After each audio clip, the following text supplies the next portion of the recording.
40,000 winters ago, frost glazed the bark of ancient oaks as a small band of Neanderthals trudged through the underbrush. A child, no more than 6 summers old, lagged behind the hunters, her bare feet crunching through frozen leaves. Hunger gnawed at her belly, 3 days since the last kill. Scarlet berries gleamed like drops of blood against the grey winter forest. She reached with dirt-caked fingers, plucking the brightest cluster from a low shrub.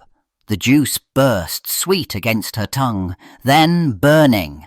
Her throat constricted, white foam bubbled between her lips as her small body convulsed in the snow. The hunters found her rigid, eyes rolled back, crimson staining her chin. They circled the shrub, memorizing its serrated leaves, its thorned branches. One elder pressed charcoal to cavestone that night, sketching the plant's silhouette, the first poison warning humanity would ever record. Beauty had taught them death. The forest had swallowed the Neanderthal tribe centuries ago, but the lesson of the red berries passed through bloodlines like a scar. Now, under Mesopotamia's scorching sun, a Sumerian farmer named Enlil crouched beside his goats, watching their pink tongues reject certain leaves while devouring others. His weathered fingers traced the animals' choices in the dirt. Between rows of barley, wild legumes sprouted, some with pods fat as a child's thumb, others shriveled and bitter. Enlil's brother had discovered the plump ones yesterday, boiling them with salt until they softened. The family gathered on reed mats, passing the steaming bowl. Within moments, his brother's face contorted, hands clawing at his throat. Black bile erupted from his mouth, splattering the straw mat beneath him. His body convulsed, spine arching backward until bones creaked. Enlil pressed water to his brother's lips, but the liquid dribbled out, mixed with blood. The bitter pods had looked identical to the sweet ones. Only the goats knew the difference, and they grazed calmly outside, while inside death rattled through lungs filling with fluid. Centuries after the Sumerian farmer's bitter discovery, the knowledge of plant poisons had travelled far from those Mesopotamian fields. In Athens, 399 BCE, 70 guards surrounded the state prison as Socrates lifted a bronze cup to his lips. The hemlock extract inside smelled of mouse urine, its surface rippling like oil. His disciples watched the philosopher's fingers grow cold first, then his toes. The paralysis crept upward through his calves while he spoke calmly of the soul's immortality. Hemlock's coniine compound severed the connection between nerve and muscle, leaving the mind trapped in dying flesh. The same white flowers bloomed wild alongside parsley in Athenian gardens.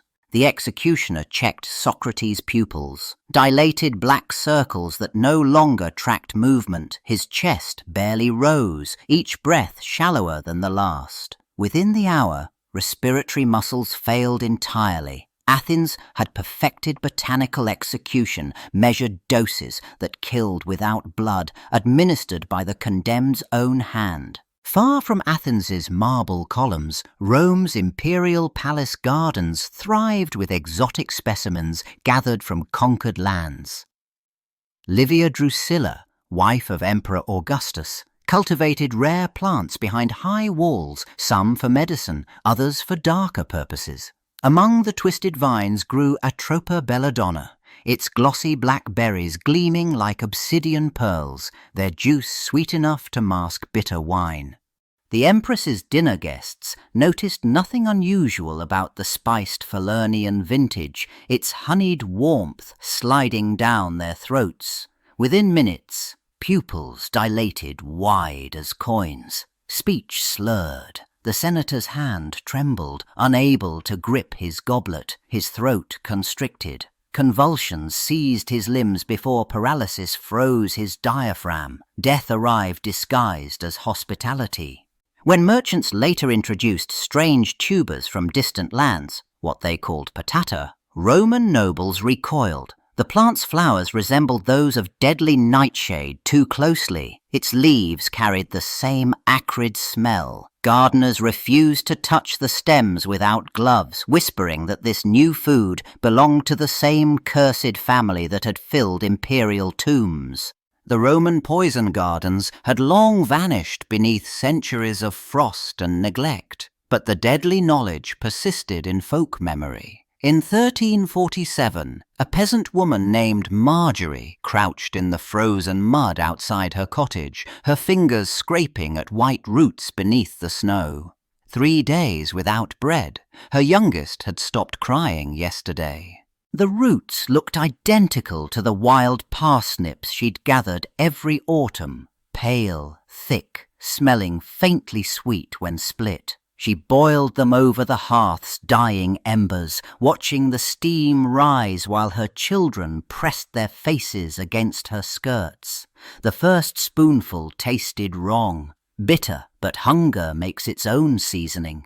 Within minutes, her eldest son's jaw locked rigid. Foam bubbled between his clenched teeth as his spine arched backward, feet drumming against the packed earth. Marjorie's own throat constricted, muscles seizing in waves. By dawn, 4 bodies lay twisted on the floor, their blue lips stretched in silent screams. The same bitter cold that drove peasants to forage hemlock roots now pushed monks deeper into their candlelit scriptoriums. Brother Augustine bent over yellowed vellum, his quill scratching precise Latin beneath an illustration of purple hooded flowers. The monastery's herbarium demanded accuracy. Lives depended on these botanical drawings that distinguished wolfsbane from its harmless cousins. His apprentice Thomas watched the careful strokes, memorizing each leaf's serrated edge.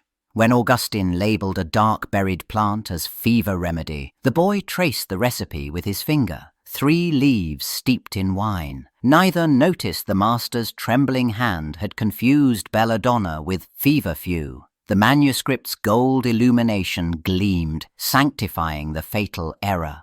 Thomas crushed the glossy leaves between his palms, releasing their musty scent into the infirmary's stale air. The village blacksmith writhed on his palate, burning with ague. The tonic slid down his throat like liquid shadow. Within minutes, his pupils dilated to black coins. His heart hammered, then stuttered, then ceased. The same meticulous illustrations that condemned villages to poison now decorated the margins of a Venetian merchant's ledger, where he recorded the arrival of strange golden fruits from the New World. Count Alessandro della Torre examined the crate of tomatoes with narrowed eyes, their scarlet skin gleaming like freshly spilled blood against the straw packing. His physician withdrew his hand as if burned when the Count suggested tasting one. The fruit bore an uncanny resemblance to the berries of belladonna, the beautiful lady that killed with a kiss. Servants whispered how the plant's leaves smelled identical to their deadly cousin, how the stems sprouted the same purple-tinged flowers that marked Satan's garden. At the banquet table that evening, French ambassadors bit eagerly into the roasted tomatoes, while Italian nobles pushed them aside untouched. One Neapolitan duke claimed his gardener's lips had blackened after sampling the juice. Another swore his hunting dogs convulsed after eating fallen fruits. The pewter plates themselves seemed to sweat beneath the suspicious scarlet flesh. While suspicious nobles across Renaissance Italy refused to touch the new tomato fruit, the Borgia Palazzo in Rome harboured deadlier botanical knowledge.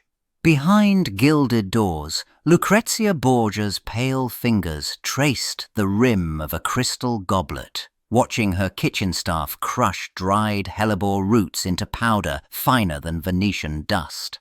The feast hall glowed with 100 candles as Cardinal Orsini raised his wine cup, unaware that each sip carried bitter alkaloids masked by honeyed spices. His throat constricted first, then his pupils dilated until the whites vanished.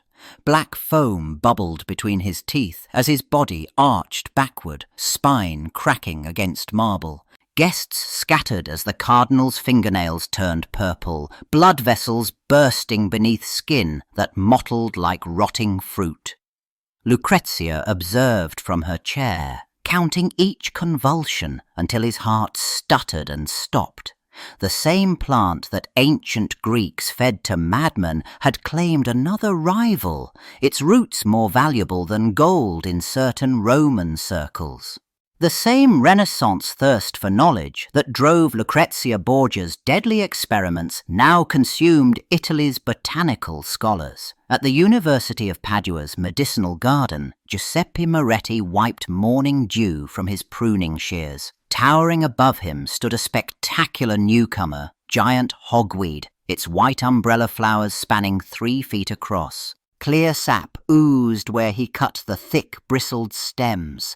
It splattered his bare forearms, sticky and odorless. By noon, as summer sun blazed overhead, Moretti's skin began to tingle. Red welts erupted along the sap trails. Within hours, fluid-filled blisters ballooned across his arms, each one burning as if pressed by hot coals. The garden's physician prescribed cold compresses and bed rest, but the blisters multiplied, spreading up to his shoulders, weeping yellow fluid that stained his linen bandages. For weeks Moretti lay fevered, his flesh rotting in patches. When finally healed, purple scars mapped every place the innocent-looking sap had touched sunlit skin. The same English soil that nourished gardens now harboured a more sinister harvest. Martha Wickham's weathered fingers dug through October mud, seeking the white taproot of wild carrot for her fevered neighbour. The umbels above ground looked identical, delicate lace against grey sky. Below, 2 roots twisted together, one life-giving, one lethal. She crushed the pale flesh between stones, releasing an earthy scent tinged with something sharper. The poultice spread thick across young Thomas Hartley's burning chest. Within minutes his laboured breathing quickened, foam bubbled at his lips, his mother's screams pierced the cottage walls as paralysis crept from his feet upward. Martha's hands trembled over her mortar, recognising too late the mouse-like odour of hemlock root. Thomas's pupils dilated until only black remained, his lungs seized, refusing air. The boy's fingers clawed at nothing while his heartbeat stuttered and slowed. Death arrived silent as frost, leaving only rigid limbs and Martha's keening.